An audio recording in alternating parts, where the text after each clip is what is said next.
Boa tarde, pessoal.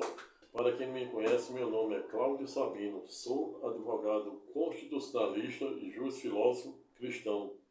Hoje, notadamente dia 17 de julho de 2023, uma tardezinha, portanto, resolvi compartilhar com os senhores e senhoras um tema que, em tese, aparenta ser comezinho ou simples, mas nos possibilitará a fazer uma grande reflexão acerca desse estado de coisa em que o mundo está a reverberar, notadamente o Brasil, que ao longo do tempo vem passando por uma espécie de crise de legitimidade e legalidade, a ponto de os súditos administrados e até mesmo os jurisdicionados, em que pese, portanto, deixarem de acreditar na rigidez democrática das mais diversas instituições democráticas de direito, razão pela qual, no presente momento, irei compartilhar com os senhores e senhoras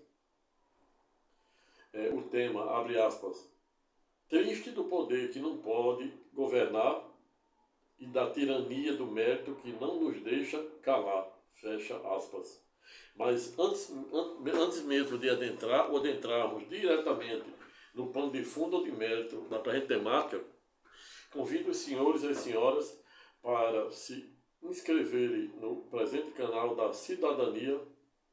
Se gostarem do presente vídeo, aula, clique, dê seu like, compartilhe com o maior número de pessoas, para assim como vocês, as mesmas também possam, por via reflexa, ter acesso ao presente conteúdo de caráter eminentemente da cidadania. Dito isto, convido novamente os senhores para aqueles que de alguma forma não conhecem o propósito do presente canal, para vos dizer que o propósito do presente canal, em que pese, consiste exatamente em um canal da cidadania, onde batizei o mesmo de 3D ou 3 dimensões, cujo no primeiro bloco, a saber D1, eu trato diariamente das mais diversas aulas, versando sobre as mais diversas também ramificações do direito, bem como o direito da cidadania, direito à dignidade da pessoa humana, direito à saúde, direito à propriedade, direito a concurso público, direitos e obrigações, direito bancário, direito empresarial, direito previdenciário, direito do trabalho, direito constitucional, direito internacional, etc. Ou seja, são diversas as temáticas que eu, doravante, irei compartilhar de forma gratuita com os senhores. E não à toa hoje escolhi para a gente o tema, a saber, triste do poder que não pode governar, que insere exatamente as disciplinas de direito constitucional, onde iremos viajar um pouco sobre o sistema bicameral do Congresso Nacional, sistema de direitos e obrigações,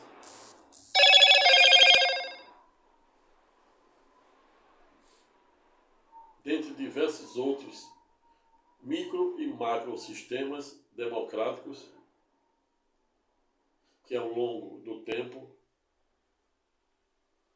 vem criando toda uma espécie de crise de legalidade e legitimidade, a ponto de deixar a população dividida, literalmente dividida,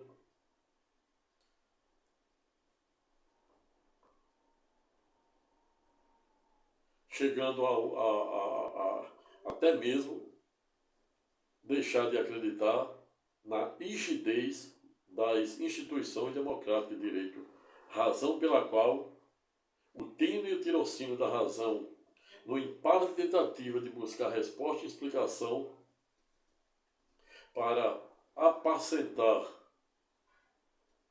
a nossa alma e o nosso espírito, que são diversos, no presente momento resolvi compartilhar com os senhores e senhoras, sem nenhuma pretensão de esgotar a matéria, tampouco fazer nenhum demérito àqueles que, por algum viés político, ideológico, filosófico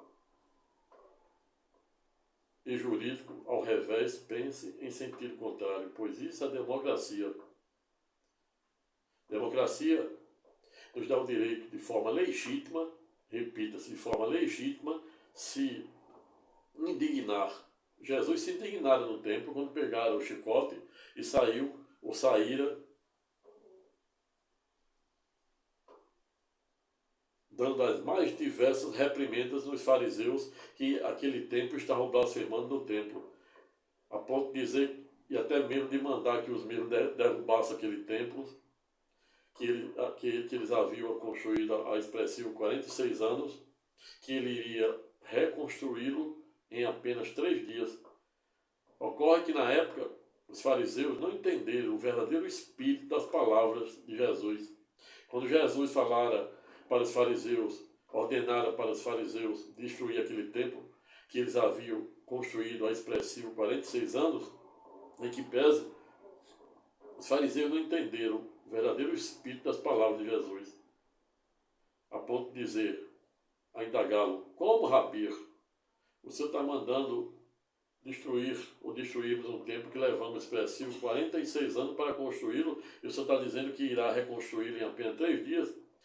Ocorre que, quando Jesus disse que iria reconstruir aquele templo em apenas 3 dias, por óbvio que ele estava dizendo que não iria reconstruir um templo de tijolo, e de cimento e de concreto, e sim por meio de seu corpo,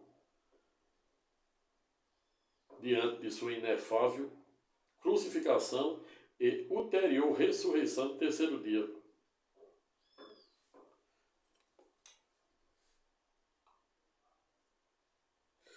Veja, portanto, o quão importante é sabermos delimitarmos os contornos e alcances do verdadeiro espírito dos mais diversos institutos jurídicos e democráticos.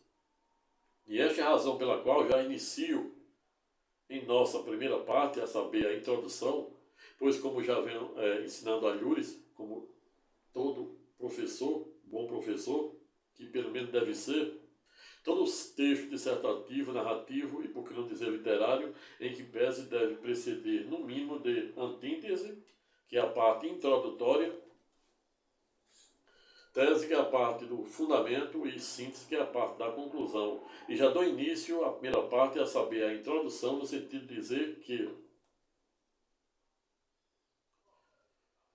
ao longo do tempo, o tino e o tirocínio da razão não vem fazendo a menor cerimônia, tampouco hesitando em roubar o nosso sagrado sonho, com as mais diversas inquietações de ordem psíquica e espiritual, que acaba descarregando na clássica dor do corpo, como se o nosso corpo, em tese, fosse o fio terra, que recebe toda essa carga da alma e do espírito.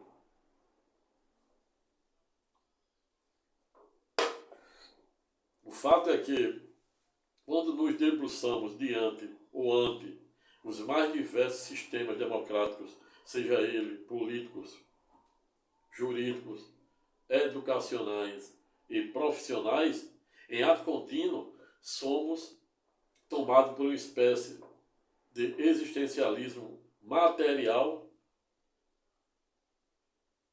a ponto de gerar todo um paradoxo acerca dos verdadeiros contornos e alcance de seu verdadeiro espírito, ou por que não dizer, sentido real da palavra.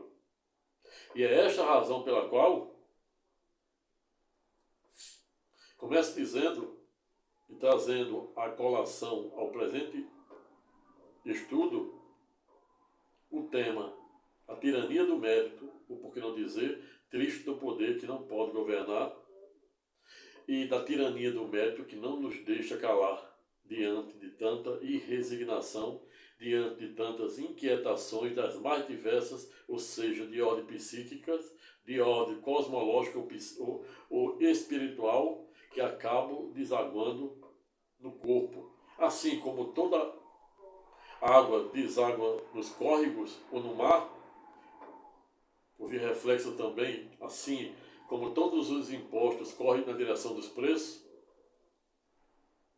por simetria em que pese, portanto, todas as inquietações das mais diversas de ordem psíquica e espiritual em que pese acaba descarregando em nosso corpo. E esta é a razão pela qual, odiernamente ou atualmente, cotidianamente, somos acometidos com os mais diversos surtos e disparos de gatilhos que acabam por vir reflexa, roubando a nossa paz cosmológica ou espiritual, gerando os mais diversos conflitos de ordem psíquica e sempre descarregando nesse fio condutor que é o nosso corpo. Mas quando trazemos um presente debate para o campo das ideias, notadamente dos mais diversos sistemas políticos, democráticos, jurídicos, tanto na área da educação, como na área profissional, como na área pessoal. E me lembro de Faustão, gosta muito de falar do pessoal e do profissional. É, exatamente. O fato é que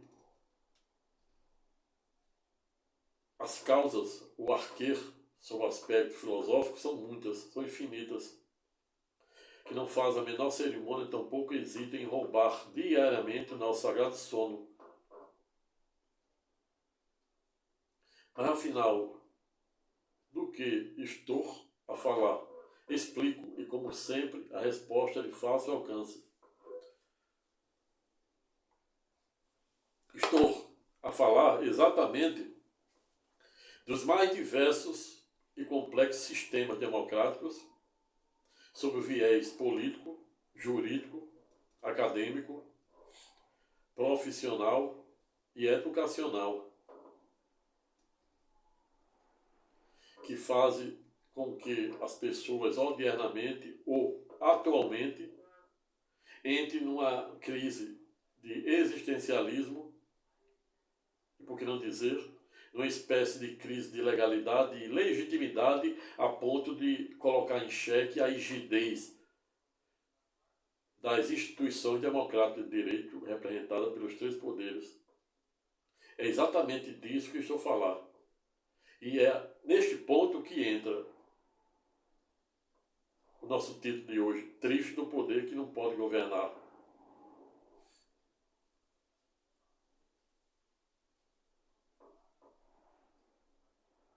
E aí, para melhor ilustrar, sobretudo arvorar o pano de fundo ou de mérito da presente temática, inicio trazendo a base do presente debate, uma transcendental obra, jovem ainda, portanto, que foi publicada há pouco mais de um ano, do erudito escritor norte-americano, a saber, Michael Sandel, para quem a época não olvidara em exarar, ou por que não dizer escrever, o livro, abre aspas, A Tirania do Mérito, fecha aspas. E o que trata o respectivo livro do autor norte-americano, a saber, Michael Sandel? Explico, e como sempre, a resposta é de fácil alcance.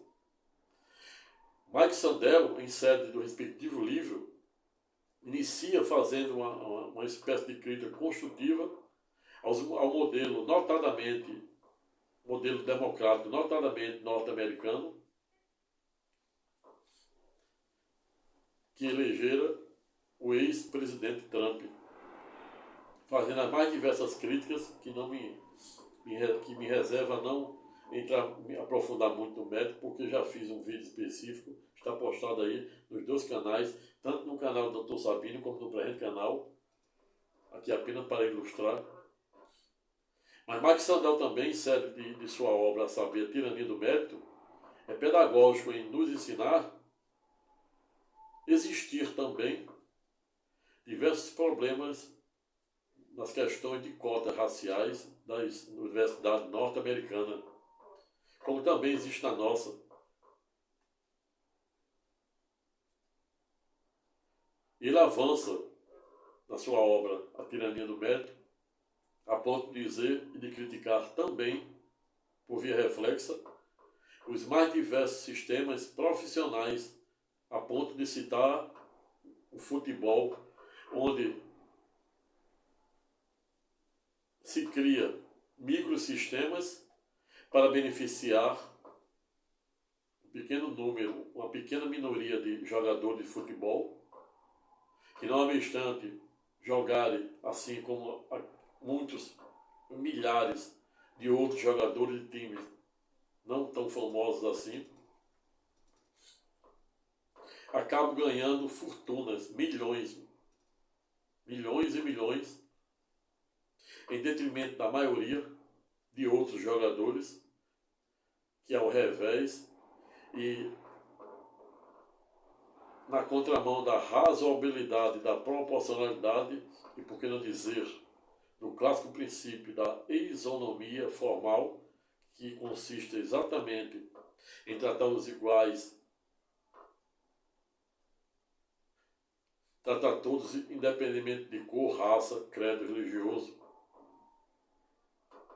etc., bem como sob a perspectiva da isonomia formal, que consiste exatamente em tratar os desiguais desigualmente na medida de suas desigualdades no limite da lei, com base neste segundo princípio de isonomia, a saber, isonomia material.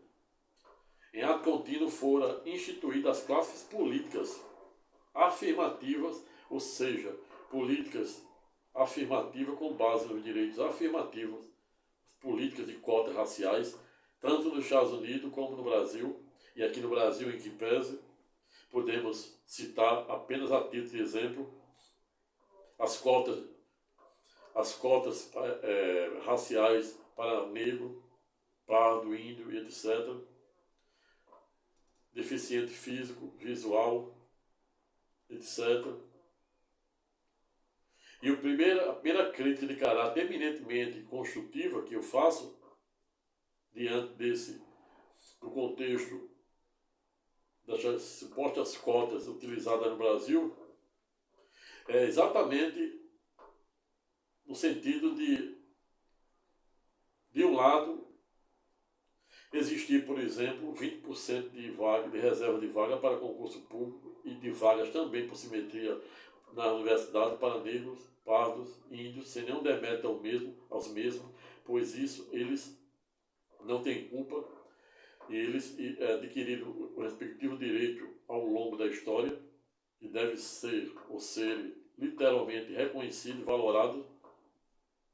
Mas a minha crítica de caráter eminentemente construtiva se dá exatamente no fato de que, ao revés, se de um lado os clássicos concursos públicos reservam 20% de vaga para negros, brancos, negros, índios, pardos, somente em razão de suas supostas cores, todavia em que pese, quando estamos a falar de um deficiente visual, de um cadeirante, por que não dizendo um paraplégico, ao revés, em que pese, lamentavelmente, repita-se, lamentavelmente, os mesmos somente são agraciados com um percentual ínfimo de apenas 5% do número de vagas em concurso público. E isso é uma coisa anacrônica, e isso é um paradoxo. Ou no mínimo não deveria existir.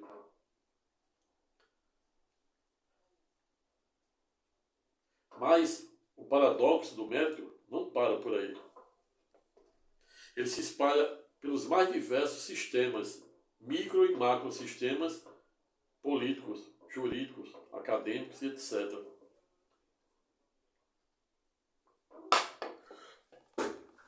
Vejo, portanto, o quão nocivo é um sistema e um poder que não se pode governar. Não à toa o título é Triste do Poder que não pode governar. Somente para eu ter ideia da educação, existe Os diversos, assim como nos Estados Unidos, aqui no Brasil existe um sistema de inclusão social, educacional, salvo o melhor juízo, instituído na época do primeiro governo do PT, que foi exatamente o sistema de cotas. Sistema de cotas, universidade, SISU, que é Universidade para Todos, para quem faz o ensino médio e o ensino fundamental, para quem termina o ensino médio em escola pública. Tem direito a vagas na universidade estadual e federal. Quem termina o ensino fundamental, também em escola pública, tem direito a vaga do IFRN da vida.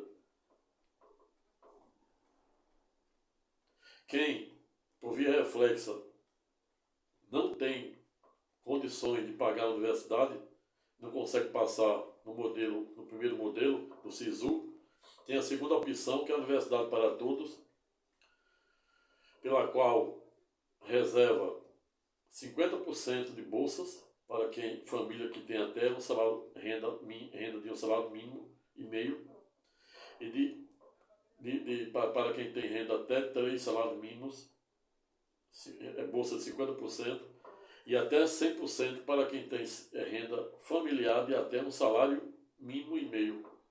E quem não consegue se encaixar nesse segundo modelo, ainda tem a opção do terceiro modelo, que é exatamente o FIES, que também consiste em Universidade para Todos, com a grande diferença de que estamos a falar de créditos universitários por meio das instituições financeiras.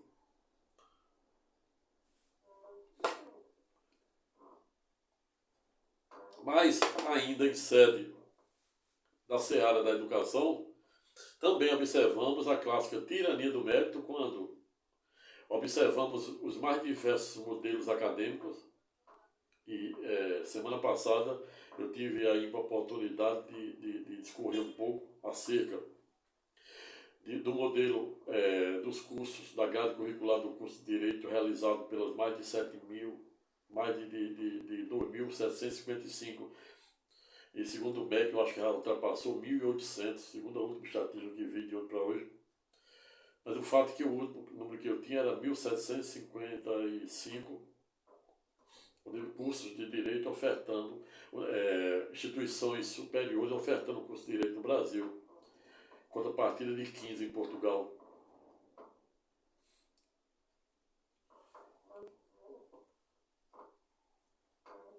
No bojo dessas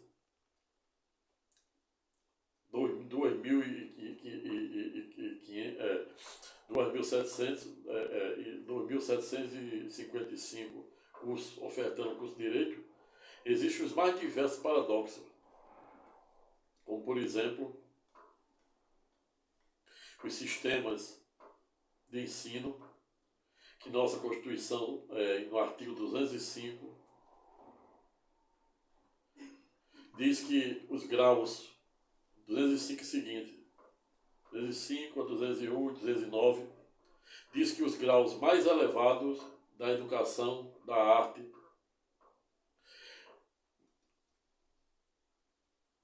da ciência e etc., deve ser alcançado por meio de meritocracia. Exatamente isso que fala do nosso artigo 5 a 9 de nossa Constituição Federal, da meritocracia, que o poder deve ser alcançado por meio de meritocracia.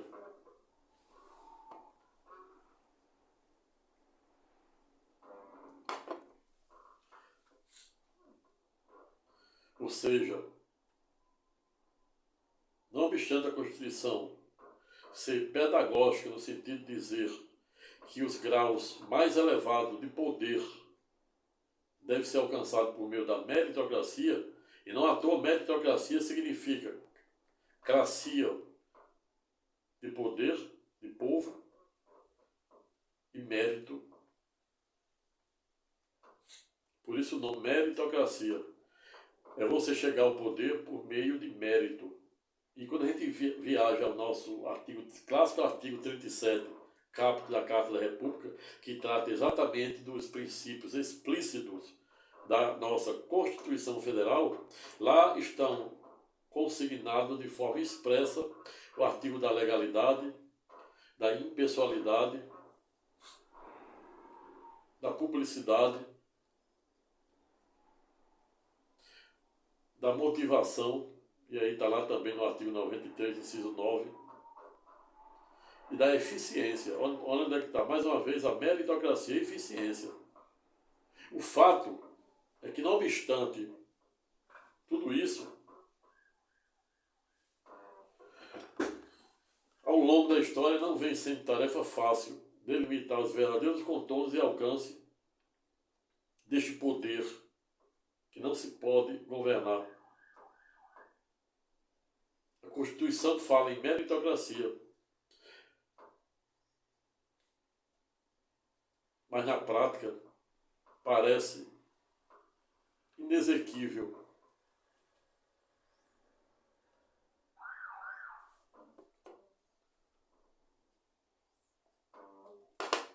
Não à toa, Mike Sandel, no alto de suas faculdades mentais e intelectuais, fora literalmente pedagógico no sentido de instituir ou escrever o presente livro da tirania do mérito, exatamente para delimitar os contornos e alcance dessa verdadeira dialética, ou por que não chamar paradoxo do mérito, conforme a erudita e elencada obra.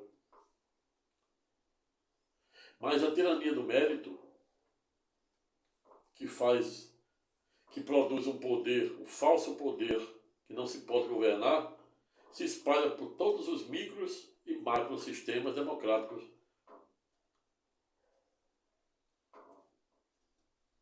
Bem como na área profissional, onde Mike Sandel cita, a título de exemplo, microsistemas criados para, notadamente na área do futebol internacional, a ponto de citar o nosso Neymar, grande Neymar,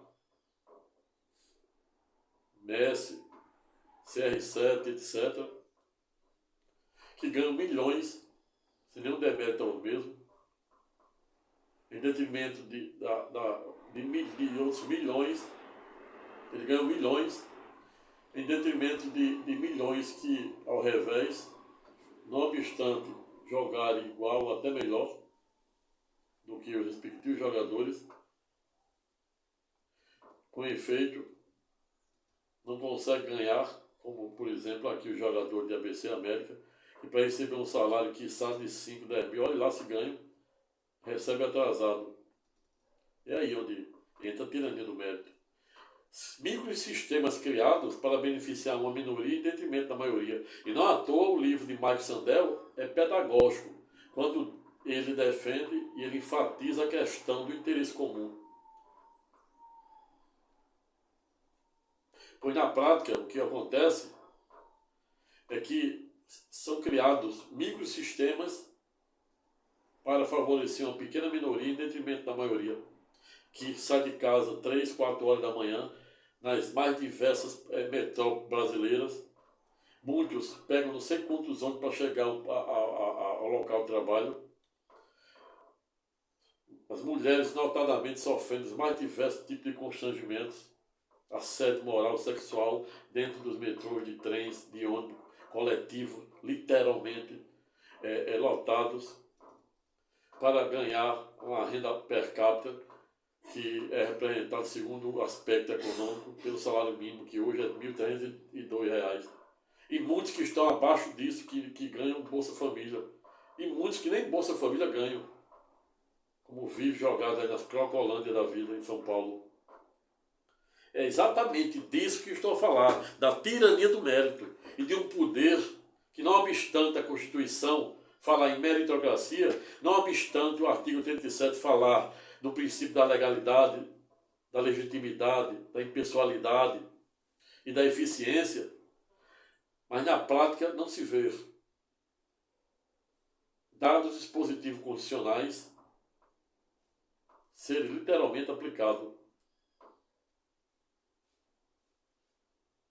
É exatamente disso que estou a falar. É exatamente disso que trata a tirania do mérito de Max Sandel. E é exatamente disso que estou a reverberar e compartilhar com os senhores e senhoras de forma legítima. Repita-se, se indignar é legítimo, desde que se faça no palco adequado, de forma educada, respeitosa e elegante. Isso é democracia. Como dizia o grande premier, por que não dizer, erudito ex-ministro britânico, quando discursava na Casa dos Comuns de idos de 1947, a saber, Winston Churchill, para quem a época não olvidara em dizer que a democracia é o pior dos poderes, vírgula, à exceção dos piores. Ou seja, Winston Churchill estava exatamente dizendo que, por pior que seja o regime democrático, ele será ano-luz melhor do que as ditaduras. E não à toa me vem à mente aqui uma fala de uma ex-presidente da República, a saber, Dilma Rousseff, e atualmente se encontra presidindo o BRICS, o Banco Internacional, que dizia que mais vale o barulho das revoluções do que o silêncio das ditaduras. É exatamente isso que o Winston Churchill, ou seja, o ex-premier britânico, quando discursava na Casa dos Comuns em idos de 1947, a época não olvidara em ser pedagógico no sentido de dizer que, por pior que seja o regime democrático em que pesa, ele será melhor do que qualquer outro regime ditatorial ou tirano, como a gente observa hoje, em pleno século XXI, uma guerra duelada entre Rússia e Ucrânia que já ultrapassa um ano.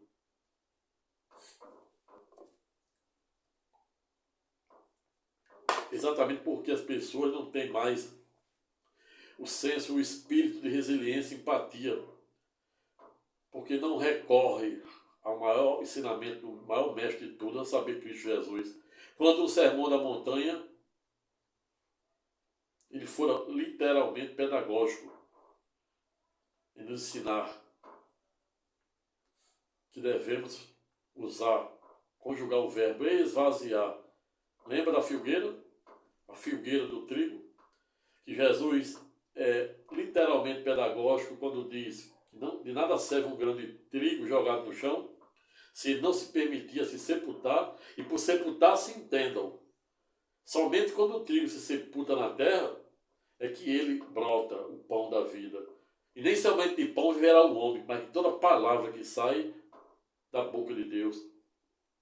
A palavra de Deus nada mais é do que Deus falando pela boca e pelas ações humanas. Mas voltando para Cristo do poder que não pode governar, e para a tirania que não nos deixa calar, veja, por exemplo, como é que se explica um sistema sem nenhum demérito daqueles que, por algum viés político, filosófico, ideológico e jurídico, ao revés, pensa em sentido contrário. Tampouco faz nenhum demérito a nenhum deles, nenhum que pense em sentido contrário. Mas pense, por exemplo, no sistema jurídico, no poder de um sistema jurídico.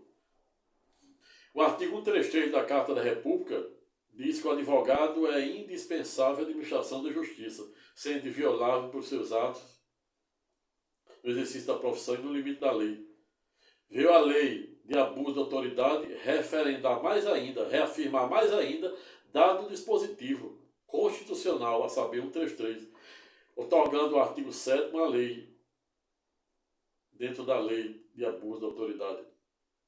O Supremo Tribunal Federal também tem uma súmula, salvo engano, a súmula 329, 147, que diz que verbas de honorário advocatício têm natureza eminentemente alimentar, Mas para um advogado executar os honorários, às vezes depois de 5 anos, que trabalhou, pagou para trabalhar 5 anos, e quando ganha, tem que se humilhar. Para mais diversas varas, não vou generalizar, nem citar nenhuma. Digo isso com quase 15 anos de advocacia. Tem que quase que se humilhar para receber um sofrido e legítimo honorário. Como entender um sistema jurídico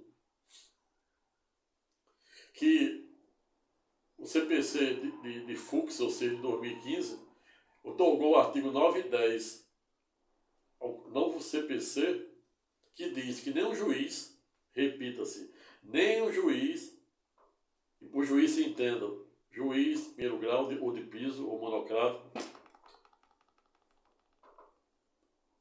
desembargador, estadual, federal, os tribunais de segundo grau, ministro do terceiro grau do STJ, ministro do TST, ministro do TSE, ministro do Tribunal Superior do Trabalho e Eleitoral e ministro do Supremo Tribunal Federal. Nenhum deles, repita-se, segundo o artigo 9 e 10, pode prolatar nenhuma decisão sem ouvir a outra parte, ainda que ele possa agir de ofício e que a matéria verse unicamente sobre direito.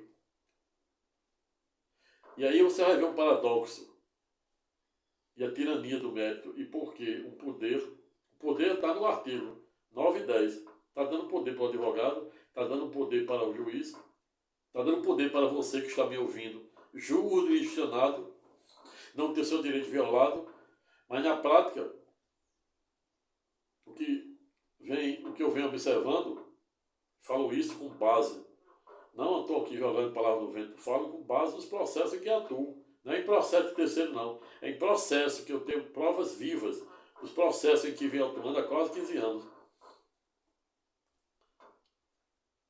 Existe esse dispositivo, esse poder desse dispositivo, esse comando é literalmente ignorado. E vou dar um exemplo maior.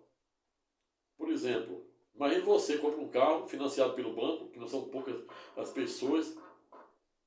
Hoje a gente tem uma população de 203 milhões de brasileiros, segundo o último censo do IBGE, 2023, agora publicado recentemente. E no meio desses brasileiros que saem de casa para trabalhar de madrugada, 3, 4 horas da manhã, pega vários transportes, ônibus, metrô, trem, etc., conforme a Yuri suscitado, para conseguir comprar um carro para trabalhar de ubeiro, para trabalhar de caminhoneiro, para trabalhar de mais diversas atividades profissionais econômicas, tem que submeter o financiamento pelos bancos, dá entrada de 20%, 30%, paga 20%, 30%, 40%, parcela de 60%, e porque por algum motivo de falta de emprego, perda de renda e etc., doença, deixa de pagar, e aí, com 2, 3 parcelas, chega o oficial de justiça, a polícia e os agentes do banco na sua porta para levar aquele carro que você pagou quase 70% já. E aí você só vai poder contestar a ação depois que o banco leva, vende seu carro. E na maior parte das pessoas, a pessoa nem contesta. E mesmo como contesta, o juiz faz vista grossa e esquece que a próprio decreto 911 de 69, ou seja, mais de 54 anos de decreto,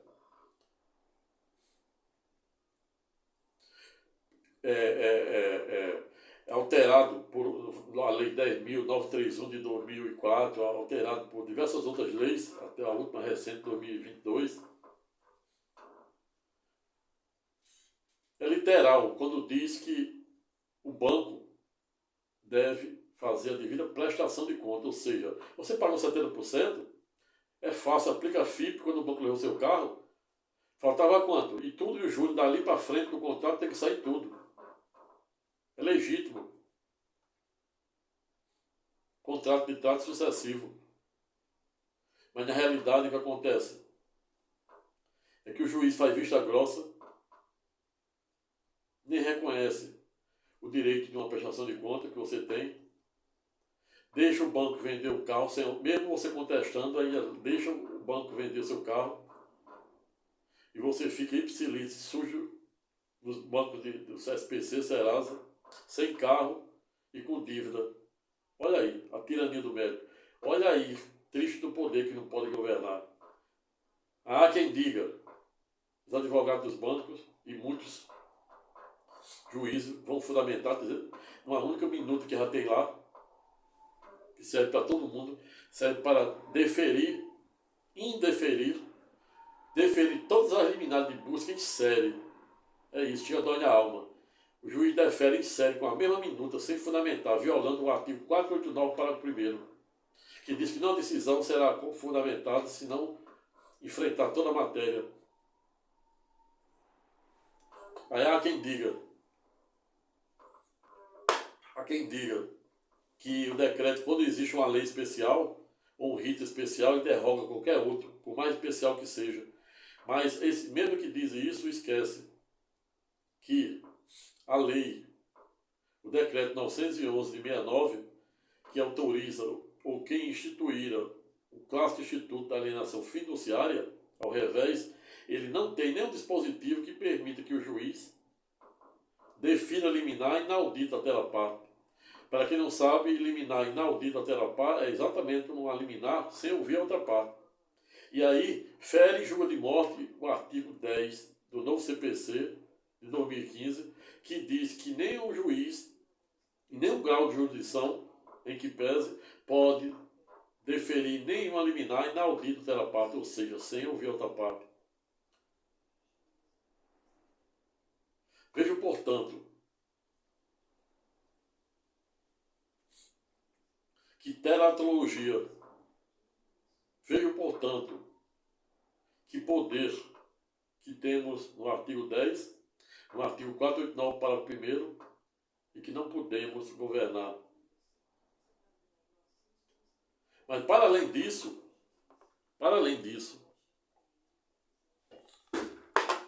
pasmem-se, pois não para por aí.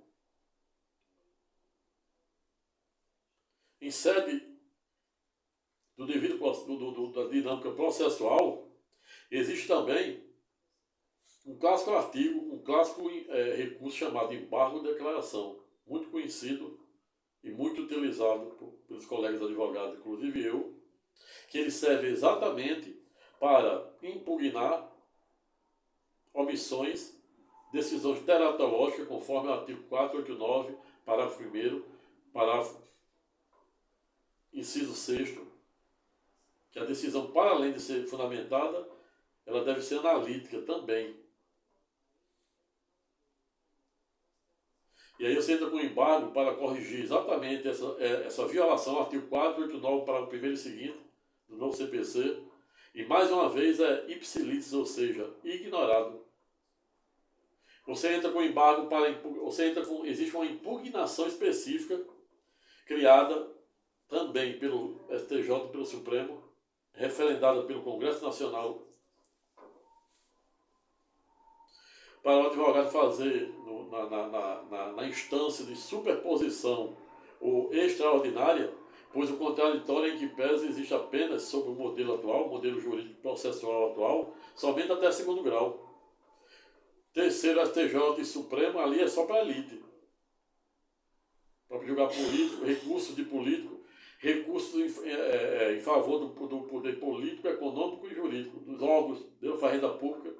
Existe estatística que somente 5% de advogados brasileiros, olha que temos 2 milhões. 2 milhões de advogados, você tira aí apenas 5%, consegue, em tese, ter um recurso reconhecido no STJ e no Supremo Tribunal Federal. Veja que tirania do mérito. Veja que poder que não se pode governar.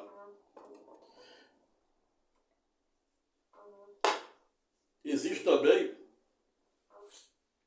a impugnação específica. Você pode impugnar apontando as mais diversas e teratológicas omissões.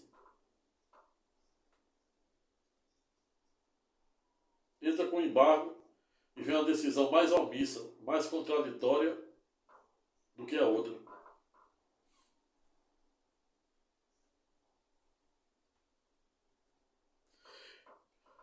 A dialética processual pede para você fazer impugnação específica. Você pode fazer impugnação específica apontando as omissões que não são poucas desde o primeiro grau e é ipsilítis, ou seja, ignorado. Triste do poder que não pode governar. Está entendendo aí onde é que está o poder que não pode governar?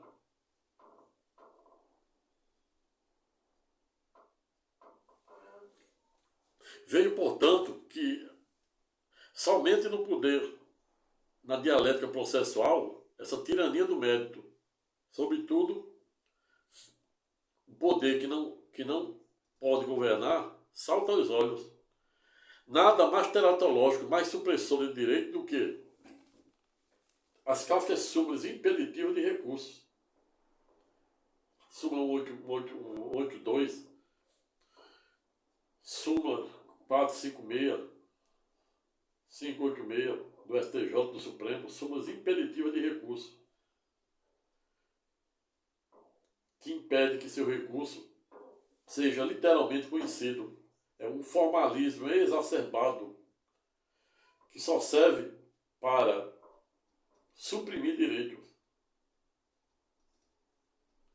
onde somente 5% de advogados, segundo as estatísticas, conseguem ter um recurso reconhecido em Brasília, exatamente por conta dessas diversas súmulas impeditivas de recursos, que mais prevalece o formalismo exacerbado em detrimento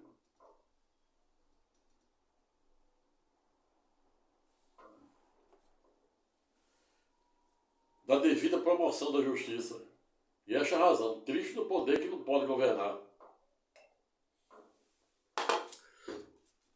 Onde a lei diz uma coisa, a Constituição diz uma coisa, o CPC diz uma coisa, e na prática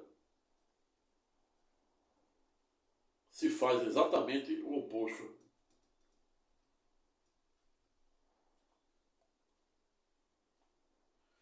Mas para avançarmos para o nosso último subtítulo dessa tirania, dessa iminente e manifesta tirania do mérito, a ponto de instituir ou criar um poder que não pode governar, basta viajarmos para os regimes democráticos, políticos, notadamente o nosso, regido pelo sistema bicameral, ou seja, sistema de duas casas. A Casa Baixa, representada por 513 deputados federais, e a Casa Alta, dividida pelo H de humanismo, com 51 senadores representando 27 estados da Federação Brasileira. A Casa do Senado, assumindo um papel de revisora,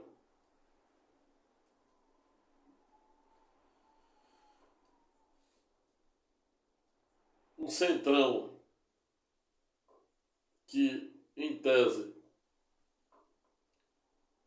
dá as ordens na Casa Baixa, composta de 513 deputados federais,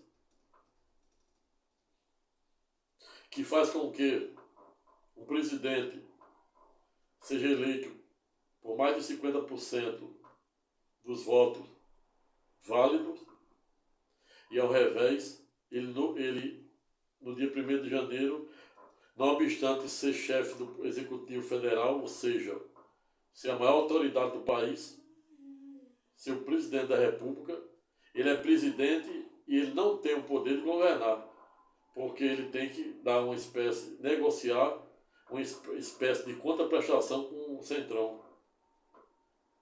É exatamente disso que estou a falar. É exatamente disso que trata a tirania do mérito. É exatamente disso e é exatamente neste ponto que mora. Triste do poder que não pode governar. Eu sou presidente da República, mas não posso governar. Por quê? Porque eu tenho que fazer um acordo com o Centrão. Ocorre que o Centrão, em que pese, cada membro que compõe o Centrão estão lá por força de nossos votos, por meio do sufrágio universal e do voto secreto, que a gente foi lá e escolheu cada um dos deputados e senadores para nos representar. No caso, os 513 deputados para representar o povo e os 81 senadores para representar os respectivos 27 estados da Federação Brasileira.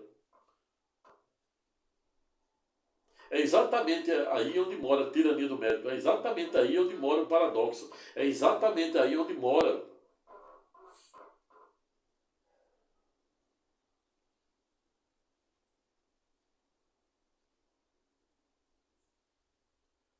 essa tirania de um poder que não pode governar. Veja, por exemplo, que no passado, bem próximo, existia o clássico financiamento de campanhas eleitorais por meio dos empresários. O sistema foi muito criticado a ponto de o Supremo de Congresso revogar e o Supremo referendar, e hoje não existe mais o financiamento de pessoas jurídicas, somente pessoa física com 1001 dialética, de acordo com a lei das eleições. 1001 formalidade, 1000 exigências. Mas o fato é que, não obstante ter o Congresso e ulteriormente o STF ter referendado o fim do patrocínio de campanhas por parte de empresários, todavia, que pese, na contramão da razoabilidade, da proporcionalidade, a conta acabou desaguando no nosso bolso, no bolso do trabalhador. Nós, 203 milhões de brasileiros, segundo o último censo do IBGE, quando instituíram o fundo partidário. Instituíram o fundo partidário e a cada campanha, notadamente as majoritárias de senadores, de deputados, de governadores,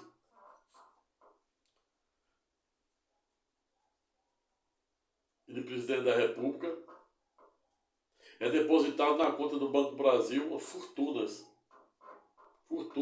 à disposição dos grandes partidos que têm a maior representação no Congresso, tanto na Casa Baixa como na Casa Alta. Vejo, portanto, o trecho do poder que não pode governar. Nós temos o poder, que é o voto, otorgamos por meio da urna, e lá os parlamentares, representados pelo Centrão, têm que negociar, exigir uma contraprestação do atual chefe do Executivo, independentemente do partido A, B, C, direita ou esquerda, para que o respectivo presidente consiga aprovar projetos nas mais diversas áreas da saúde, da educação, da segurança pública, do trabalho e etc. Triste do poder que não pode governar. Ou seja, acabaram com o patrocínio de pessoa jurídica e colocaram a conta para nós pagarmos. Vejo, portanto, que é triste. E é esta a razão pela qual, hoje, as pessoas se encontram literalmente divididas. As pessoas se encontram literalmente revestidas de um sentimento de indignação. Os brasileiros, no qual faço parte, se não der mérito daqueles que, por algum viés político, ideológico, filosófico, jurídico, ao revés, pensam em sentido contrário. Isso é democracia.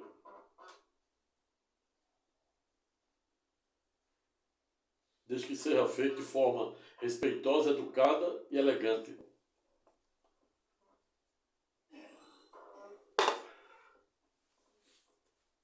É exatamente isso que faz com que as pessoas, grande parte de brasileiros, trabalhadores que saem de madrugada, pegam várias condução, transporte coletivo lotados, trens, metrôs, muitos vão a pé, outros vão de bicicleta, outros de motocicleta, etc., de Uber. não importa. Para ganhar no final do mês um ínfimo salário mínimo de R$ 1.302, fica assistindo de camarote aqueles que estão no topo do poder para dar exemplo e dão o pior exemplo de todos. Triste do poder que não pode governar e da tirania do mérito que não nos faz calar.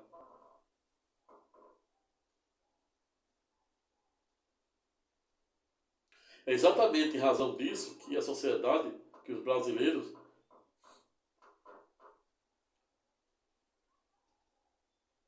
odiernamente ou atualmente se encontram literalmente em tese divididos, a ponto de colocar em xeque a rigidez democrática, a rigidez das instituições democráticas de direito, gerando uma espécie de crise de legalidade e legitimidade, cujos súditos administrados e até mesmo os jurisdicionados, ao revés, deixam de acreditar nas instituições democráticas de direito.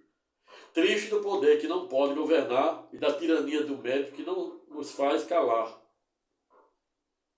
Diante da rigidez da Carta da República, do comando do artigo 37, princípio da legalidade, da impessoalidade, da eficiência, princípio implícito da razoabilidade e da proporcionalidade,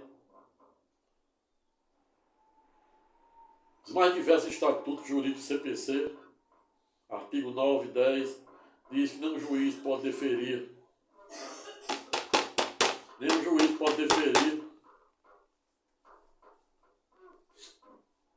liminar inaudita altera par, sem ouvir outra parte.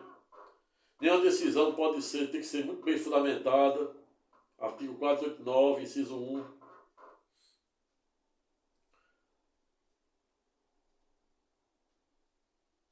A decisão 489, artigo 489, parágrafo 1º, inciso 6.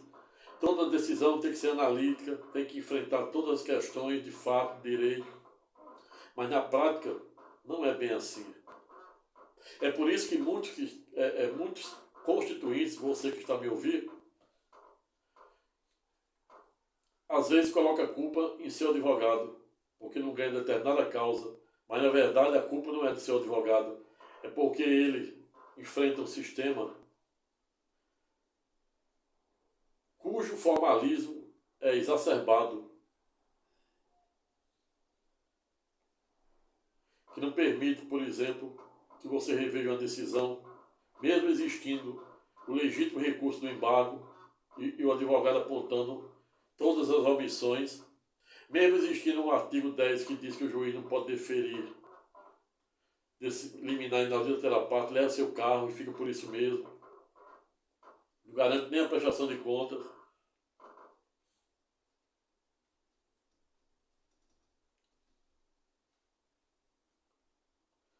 Mesmo os parlamentares, se não demérito nenhum deles, nem citar nome nenhum,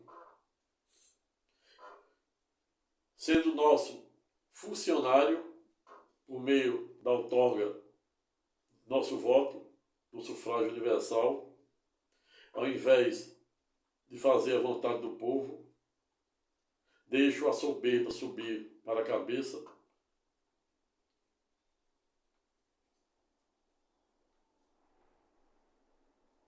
a ponto de gerar um paradoxo do mérito, a ponto de o presidente da República ter o poder e não poder governar. Triste do poder que não pode governar e da tirania do mérito que não nos deixa calar. Razão pela qual finalizo o presente estudo temático no sentido de dizer: triste do poder que não pode governar e da tirania do mérito que não nos deixa calar. O que nos consola é eliminar a certeza de podermos contarmos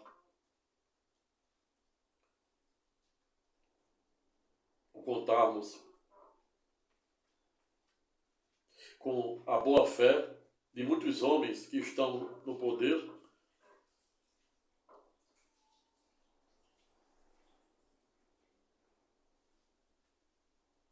que são a maioria,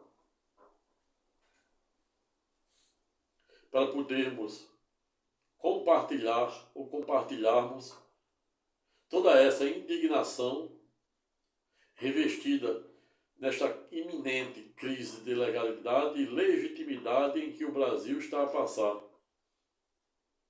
Razão pela qual, em uma última síntese estreita e conclusiva, portanto, finalizo o presente estudo temático no sentido de dizer: triste do poder que não pode governar e da tirania do mérito que não se deixa calar.